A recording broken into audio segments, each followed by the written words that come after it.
இந்த பட்ஜெட்டை தாக்கல் செய்திருக்கக்கூடிய திருமதி நம்முடைய அம்மா நிர்மலா சீதாராமன் அவர்களை நன்றி சொல்லும் விதமாக அவர்கள் கொண்டு வந்திருக்கக்கூடிய இந்த பட்ஜெட் தமிழகத்தில் பட்டி தொட்டி எல்லாம் எடுத்து செல்வதற்காக பாரதிய ஜனதா கட்சியினுடைய மேலே என்ன எப்படியா சரி நன்றி அண்ணே. தமிழகத்திலே பட்டி தொட்டி எல்லாம் எடுத்து செல்வதற்காக திருவான்மையூரிலிருந்து முதல் பொதுக்கூட்டம் என்று ஆரம்பிக்கப்பட்டு தமிழகத்துல அடுத்த ஒரு மாத காலத்துல எல்லா மாவட்டத்திலும் எல்லா தாலூக்கிலும் கூட இது போன்ற கூட்டம் நடைபெற இருக்கிறது. அந்த முதல் கூட்டத்திற்கு இங்கே பங்கேற்றுக் கொண்டிருக்கக்கூடிய எல்லா அன்பு சொந்தங்களுக்கும் கூட இந்த நேரத்திலே என்னுடைய நெஞ்சார்ந்த நன்றிகளை தெரிவித்துக் கொள்கிறேன். இங்க நாம் இருக்கக்கூடிய எல்லோருமே நடுத்தரத்திற்கு கீழே இருக்கக்கூடிய மக்கள் தான் அந்த கூட்டத்தில் இருக்கிறோங்க ஐயா. 2014 நாம் ஆட்சிக்கு வந்த பொழுது இந்தியாவில் மொத்தமாக வரி செலுத்தியவர்கள் 3,45,00,000 பேர். 3,45,00,000 பேர் வரி செலுத்தினாங்க. 10 ஆண்டுகள் கழித்து 2024 மொத்தமாக நம்முடைய நாட்டில் வரி செலுத்தக்கூடியவர்கள் 7,90,00,000 பேர். 10 ஆண்டுகள்ல இந்த நாட்டினுடைய வளர்ச்சியின் காரணமாக 4,45,00,000 பேர் புதியதாக வரி செலுத்தக்கூடியவர்களாக மாறி இருக்கின்றார். இன்னைக்கு 12 லட்சம் ரூபாய் வரை யாருக்கு சம்பாத்தியம் இருக்கிறதோ நீங்கள் வரி செலுத்த வேண்டாம் என்று சொல்லி இருப்பது சாதாரணமான விஷயம் இல்லைங்க, சரித்திரம். அது சரித்திரம். காரணம், இந்த 7,90,00,000 பேர்த்துல 6,80,00,000 பேர் 12 லட்சம் ரூபாய்க்கு கீழே வருமானம் வைத்திருக்கக்கூடிய நபர்கள். மறுபடியும் சொல்றேன், 7,90,00,000 பேர் மொத்தமாக வரி செலுத்துறவங்கல்ல 6,80,00,000 பேர் இந்த ஆண்டு வரி செலுத்த மாட்டார்கள். காரணம், அவர்களுக்கு வரி விலக்கு நரேந்திர மோடி அவர்கள் அளித்திருக்கின்றார். இதை இப்படி சொல்லலாம், நாட்டுல மொத்தமா எத்தனை பேர் வரி செலுத்துறாங்களோ அதிலே 87% மக்களுக்கு வரி செலுத்த வேண்டாம் என்று நரேந்திர மோடி அவர்கள் சொல்லி இருக்கின்றார். இதன் மூலமாக மத்திய அரசுக்கு ஏற்படக்கூடிய வரி மூலமாக வேண்டாம் என்று சொல்லதன் காரணமாக எத்தனை வரி வராம இருக்கு. போன ஆண்டு கணக்கு பார்த்தீங்கன்னா இந்த ஆண்டுக்கு 1,10,000 கோடி ரூபாய் வரி வேண்டாம் என்று சொல்லி இருக்கின்றார் நரேந்திர மோடி அவர்கள். காரணம் என்னங்க? நடுத்தர மக்களுக்கு அன்பு பரிசு கொடுக்க வேண்டும், கடுமையாக உழைக்கக்கூடியவர்களுக்கு நன்றி சொல்ல வேண்டும். நடுத்தர குடும்பமாக இருந்து குழந்தை குட்டி எல்லாம் வச்சு மாசம் பட்ஜெட் போட்டு பால் கணக்கு, பேப்பர் கணக்கு, டிவி கணக்கு, ஸ்கூல் கணக்கு, பெட்ரோல் கணக்கு, அதுல எல்லாம் சம்பாதிச்சு சிறுக சேர்த்த ஒரு காசை அந்த ஆண்டு முடியும் பொழுது அரசுக்கு வரியாக கட்டிதான் இந்த நாடு முன்னேறி கொண்டிருக்கிறது. அப்படிப்பட்ட மனிதர்களுக்கு நன்றி சொல்ல வேண்டும். காரணம், உண்மையானவர்களாக இருக்கின்றார்கள் என்பதற்காக 87% மக்கள் 6,80,00,000 பேருக்கு இந்த ஆண்டு 12 லட்சம் ரூபாய்க்கு கீழே வரி வேண்டான்ட்டான். இதை நம்முடைய முதலமைச்சர் மு.க. ஸ்டாலின் அவர்கள் எப்படி சொல்றாங்கன்னா, என்ன பெருசா பண்ணிட்டாரு? 144 கோடி பேர் இந்த ஊர்ல இருக்கிறாங்க. இந்த நாட்டுல 2% மக்களுக்கு வரி இது கொடுத்திருக்கிறாங்க, வரி கட்ட வேண்டாம். இது சாதனையா அப்படிங்கிறார் முதலமைச்சர் அவர்களே. நீங்க வீட்டுல போய் கடைக்கு போய் பால் பாக்கெட் வாங்கினா உங்களுக்கு அவங்க கஷ்டம் தெரியும், நியூஸ் பேப்பர் வாங்கினா கஷ்டம் தெரியும். நீங்க டிஃபெண்டர் கார்ல மகன் நடத்தக்கூடிய மிகப்பெரிய நிறுவனம், கோடியாக சம்பாதனை இருக்கக்கூடிய முதலமைச்சர் அவர்களுக்கு நடுத்தர மக்களுடைய வழி எப்படி தெரியும்? முதலமைச்சர் மு.க. ஸ்டாலின் ஐயா அவர்களே, ஒரே வார்த்தையில கொச்சப்படுத்திட்டு போயிட்டீங்க. ஒரே வார்த்தையில 2% மக்கள் பயனடைகின்றார்கள் என்று சொல்வதை விட வரி செலுத்தக்கூடியவர்கள் 87% மக்கள் பயனடைகின்றார்கள். இது நடுத்தர மக்களுக்கு கிடைத்திருக்கக்கூடிய மிகப்பெரிய பரிசு. இன்னைக்கு தமிழ்நாட்டில் எத்தனை பேர் பயனடைஞ்சிருக்கிறாங்க? இன்னும் முழுமையாக நம்மிடம் அந்த நம்பர் இல்லை அப்படின்னா கூடங்க, குறைந்தபட்சம் 60 லட்சம் பேர் தமிழ்நாட்டில் மட்டுமே, குறைந்தபட்சம் 60 லட்சம் பேர். 60 லட்சம் பேருக்கு மேல இந்த ஆண்டு மத்திய அரசு 12 லட்சம் ரூபாய் வரை வரி செலுத்த வேண்டாம் என்று சொன்னதன் காரணமாக குறைந்தபட்சம் 60 லட்சம் பேர் பயனடைந்திருக்கிறாங்க. இன்னைக்கு முதலமைச்சர் இதோடு நிற்கலீங்க, இன்னும் முன்னாடி போறார். எங்களுக்கு நீங்க பட்ஜெட்டே கொடுக்கல, இந்த பட்ஜெட்ல பாத்தீங்கன்னா 5 முறை பீகாருன்னு சொன்னீங்க, அதனால் இது பேரு பீகார் பட்ஜெட். முதலமைச்சர் அவர்களே, 10 ஆண்டு காலம் நீங்க யூபிஏ அரசுல இருந்தீங்க. 2004-5 பட்ஜெட்ல தமிழ்நாடு என்கின்ற வார்த்தையை சொல்லல. 2005-6 தமிழ்நாடு என்கின்ற வார்த்தையை சொல்லல. 2006-7 தமிழ்நாடு என்கின்ற வார்த்தையை சொல்லல. 2007-8 ஒரே முறை தமிழ்நாடு என்கின்ற வார்த்தையை சொன்னீங்க. 54 கோடி ரூபாய் ஒதுக்கி இருந்தீங்க.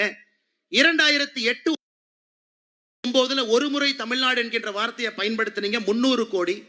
2011-12 தமிழ்நாடு என்கின்ற வார்த்தையை சொல்லல. 2012-13 தமிழ்நாடு என்கின்ற வார்த்தையை சொல்லல. மொத்தமாக 10 ஆண்டுகள்ல 5 முறை பட்ஜெட்ல தமிழ்நாடு என்கின்ற வார்த்தை நீங்கள் ஆட்சியிலிருந்து யூபிஏல சொன்னீங்க. தமிழ்நாடு என்கின்ற வார்த்தைக்கு மொத்தமாக ஒதுக்கப்பட்ட நிதி 8054 கோடி. நாம் ஆட்சிக்கு வந்த பிறகு இந்த 11 பட்ஜெட்ல தமிழ்நாடு என்கின்ற வார்த்தை எங்கெல்லாம் பயன்படுத்தி இருக்கின்றோமோ மொத்தமாக ஒதுக்கப்பட்டிருக்கக்கூடிய நிதி 1,68,585 கோடி. முதலமைச்சர் அவர்களே, 10 ஆண்டு கால வெறும் தமிழ்நாடுன்னு 5 முறை சொல்லி 8000 கோடி எங்கே? 11 ஆண்டுகள்ல நிதிநிலை அறிக்கையில தமிழ்நாடு என்று சொல்லி 1,68,585 கோடி எங்கே? எல்லா ஆண்டும் எல்லா பட்ஜெட்ல எல்லா மாநிலத்தினுடைய பெயரையும் சொல்வது கிடையாது. 2021-22 தமிழ்நாடு என்கின்ற வார்த்தை நம்முடைய பட்ஜெட்ல பயன்படுத்தும் பொழுது 1,66,000 கோடி தமிழகத்திற்கு மட்டும் கொடுப்பாங்க, சில இடத்துல கொடுப்பாங்க. ஒரு ஆண்டும் கூட ஒரு மாநிலத்திற்கு ரொட்டேஷன். 2021-22 தமிழ்நாட்டுக்கு கொடுத்தாங்க 1,68,000 கோடி. நம்ம ஊருக்கு கொடுத்தாங்க ஐயா. போன ஆண்டு ஆந்திரா என்கின்ற வார்த்தையை பயன்படுத்தி அவங்களுக்கு கொடுத்தாங்க. இந்த ஆண்டு பீகாருக்கு கொடுத்திருக்கிறாங்க. எல்லா ஆண்டும் ஒரு சில மாநிலத்திற்கு சிறப்பு சலுகைகளோடு கொடுக்கத்தான் போறாங்க. அது பட்ஜெட் இல்லைங்க ஐயா. பட்ஜெட் 50 லட்சம் கோடி ரூபாய் பட்ஜெட். இந்த பட்ஜெட் நாம் தாக்கல் செய்திருப்பது 50 லட்சம் கோடி. 2013-14 ஐயா பி சிதம்பரம் அவர்கள் கடைசி பட்ஜெட் போட்டுட்டு காங்கிரஸ் ஆட்சியிலிருந்து காலி செய்த பொழுது மொத்த பட்ஜெட் எவ்வளவுங்க ஐயா போட்டோம்? மொத்த பட்ஜெட் காங்கிரசினுடைய கடைசி ஆண்டுல பட்ஜெட்டினுடைய மொத்த செலவாதீனம் 15,90,000 கோடி. 15 லட்சம் கோடி தாங்க ஐயா பட்ஜெட். 10 ஆண்டுகள்ல 15 லட்சம் கோடி இருக்கக்கூடிய பட்ஜெட் 50 லட்சம் கோடியாக உயர்ந்திருக்கிறது. 50 லட்சம் கோடி, 3.5 மடங்கு. இது நாட்டுல வளர்ச்சி இல்லையா? இது வீக்கங்களா? இது வளர்ச்சி இல்லையா? 15 லட்சம் கோடி ரூபாய்க்கு பட்ஜெட் போட்ட ஒரு நாடு 50 லட்சம் கோடி ரூபாய்க்கு பட்ஜெட் போட்டு. அது மட்டும் இல்லைங்க ஐயா. 2013-14 காங்கிரசினுடைய கடைசி ஆண்டு ஒரு இந்தியனுடைய சராசரி வருமானம் 86,000 ரூபாய். இத்தனை பேர் இருக்கிறவங்க எல்லாரும் கை தூக்கும். சராசரி வருமானம் ஒருத்தருக்கு 86,000 ரூபாய். காங்கிரசினுடைய கடைசி ஆண்டு.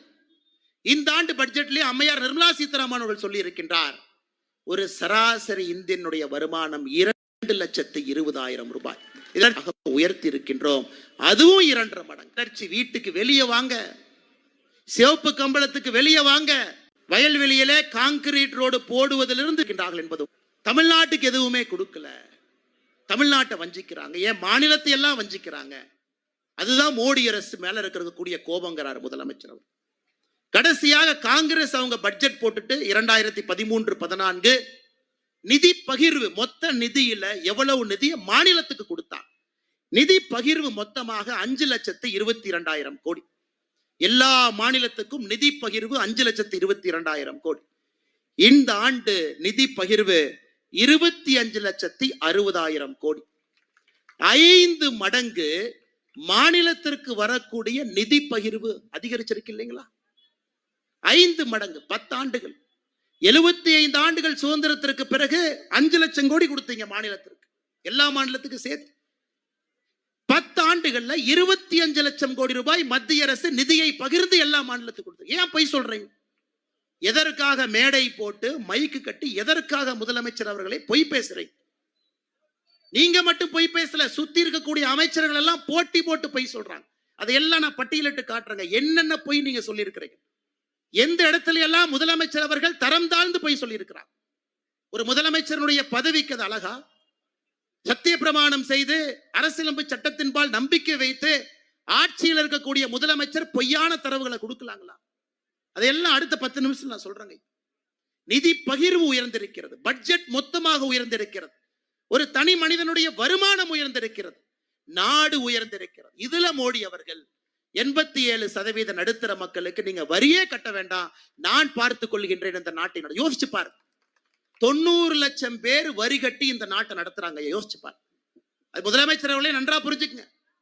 144 கோடி பேர் மக்கள் இருக்கக்கூடிய தாய் திரு இந்திய நாட்டுல 90 லட்சம் பேர் தான் இன்னைக்கு வரி கட்டுறாங்க. அது சந்தோஷம் தான், நமக்கு போதும். மிச்சவங்க வரி கட்டவில்லை என்றாலும் கூட எப்படி இந்த நாட்டை நடத்த வேண்டும், நடத்த முடியும் என்பதை மோடி அவர்கள் காட்டிக் கொண்டிருக்கின்றார். அதை நீங்க போய் பாருங்க. அதை பார்த்துட்டு பாடம் எடுத்துக்கொண்டு தமிழகத்திற்கு வாங்க. நீங்க போடுற பட்ஜெட்டையும் மக்கள்கிட்ட சொல்லுங்க. பட்ஜெட் இல்லைங்கய்யா தமிழ்நாடு என்கின்ற வார்த்தை இல்ல, ஆனா தமிழ்நாட்டுக்கு எவ்வளவு கொடுத்திருக்கிறாங்க. இந்த ஆண்டை விட்டுருங்கய்யா, இந்த ஆண்டு நான் பேசவே விரும்புகிறேன். 2021, 22, 23, 24 4 ஆண்டுகள் எடுத்துக்கலாம். நீங்க ஆட்சிக்கு 21ல வந்தீங்க. நீங்க 4 ஆண்டுகள்ல வந்த பிறகு பெருசா எதுவும் பேசலைங்க ஐயா. மத்திய அரசனுடைய டாப் 10 திட்டங்கள், முதல் 10 திட்டங்கள் 4 ஆண்டுகள்ல எவ்வளவு பணம் வந்திருக்குன்னு மட்டும் பாருங்க. 100 நாள் வேலை வாய்ப்பு திட்டம் முழுவதுமாக மத்திய அரசு கொடுக்கின்ற பணம் 4 ஆண்டுகள்ல 38,641 கோடி. விவசாய கௌரவ நிதி PM கிசான் 4 ஆண்டுகள்ல 6,209 கோடி. சமகிரக சிக்ஷா இப்ப பிரச்சனை ஆயிட்டு இருக்கு, அதை நம்ம பின்னாடி பேசுறேங்க ஐயா. 5,880 கோடி. குழந்தைகளுடைய ஊட்டச்சத்தை உறுதி செய்யக்கூடிய திட்டம் போஷன் அபியான் 2,796 கோடி. சுகாதாரத்தை மேம்படுத்த உட்கமைப்பு நிதி 5,753 கோடி. முதியோர் பென்ஷன் முழுவதும் மத்திய அரசு கொடுக்கிறாங்க ஐயா, 2,480 கோடி. வீடு வீட்டு குடிநீர் ஜல்ஜீவன் திட்டம் 5,899 கோடி. கிராமப்புற மோடி வீடு 3,087 கோடி. இந்த முதல் 10 திட்டத்தை மட்டும் நீங்க கூட்டி கழிச்சு பாருங்க. இன்னைக்கு தமிழ்நாட்டுல சாலைகள், தேசிய நெடுஞ்சாலைகள் நடந்து கொண்டிருக்கக்கூடிய திட்டங்கள் மட்டுமே இன்னைக்கு தமிழ்நாட்டுல தேசிய நெடுஞ்சாலைகள் திட்டத்துல மட்டும் நடந்து கொண்டிருக்கக்கூடிய பணி 46,617 கோடி. டிஃபெண்டர்ல ஜொங்கின்னு போறீங்களே, யார் ரோடு போடுறாங்க? ஜொங்கின்னு துரைமுருகன் அண்ணன், பொன்முடி அண்ணன் போட்டி போட்டு பின்னாடி சீட்ல உட்கார வச்சுட்டு ஜொங்கின்னு போறீங்களே, அந்த ரோடு யாரு போடுறாங்க? 46,000 கோடி ரூபாய் மத்திய அரசு இன்னைக்கு தமிழ்நாட்டுல தேசிய நெடுஞ்சாலைகளுடைய திட்டம் மட்டும் நடந்து கொண்டிருக்கிறது. கூட்டி கழிச்சு எப்படி நீங்க கணக்கு பார்த்தால் விமான நிலையம், துறைமுகம், தேசிய நெடுஞ்சாலை, கிராமப்புற ஏழை மக்களுக்கு கொடுக்கக்கூடிய வீட்டிலிருந்து 100 நாள் வேலை வாய்ப்பு திட்டத்திலிருந்து அனைத்தையும் மோடி அவர்கள் நேரடியா கொடுக்கிறாங்க. அதுவும் நீங்க இடையில தடுத்து கொடுக்கிறாங்க. உங்களை பொறுத்தவரை என்ன, மாநில அரசுக்கு நேரடியா வரக்கூடிய நிதி மட்டும்தான் கணக்கு. அதை நம்ம ஆங்கிலத்தில் என்ன சொல்றாங்க ஐயா, டெவல்யூஷனுங்கிறோம், கிராண்ட்ங்கிறோம். மத்திய அரசு நேரடியா மாநில அரசுக்கு அந்த பணத்தை அனுப்புறாங்க. இந்த பணத்தை அனுப்பிட்டு நீங்க என்ன வேணுமோ செலவு பண்ணிக்கணும்.